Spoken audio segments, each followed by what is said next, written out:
The boss, the genius, not even once in a blue moon does football unearth a man quite like this man. All of us have a manager inside us, and what FPL does is it takes the experience of watching the Premier League one step further. It's become an addiction, a hobby and a passion. It started, like most people, in a works mini league against most of the blokes in the office. They didn't like it when I came along, swooped in and won the prize on the very first season. But I just love the fact that you end up watching games in the Premier League that are probably a bit further down your pecking order because it's not necessarily the teams that you support, but you end up seeing some fabulous matches and cheering on players from teams that you don't support because they're getting you fantasy points. Sadio Mane, the Reece repelled it, and Alexander-Arnold speared it back in. It's such an icebreaker at parties as well when you're having conversations with friends about football. FPL always finds its way into that conversation.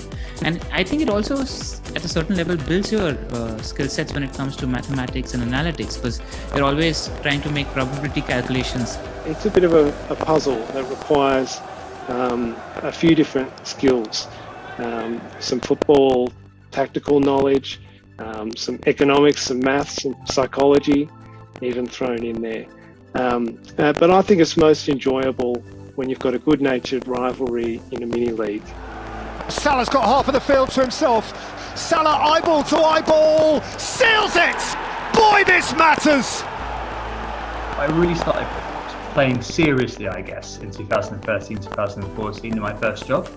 So, it was a big part of office life. There was loads of banter in the office about the work mini league, and I won it. So that is what really got me into it in the first place and made me play a lot more seriously than I ever did before. It just makes Premier League a much more emotional experience. You feel a lot more alive while watching football.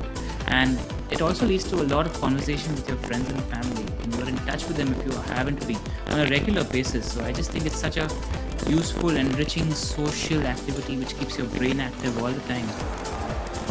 De Bruyne's cross! Manchester City's lead! FPL is enjoyable to me because I really welcome the restrictions that it puts on team building.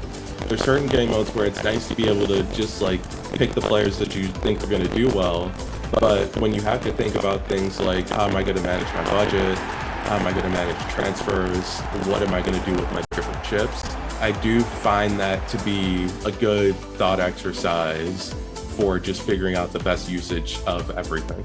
If you aren't already playing FPL, I reckon you go to PremierLeague.com and make your Game Week 1 team just right now, because it just takes the experience of watching Premier League football to the next level.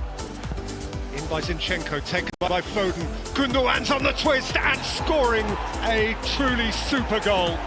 That is Manchester City at their best.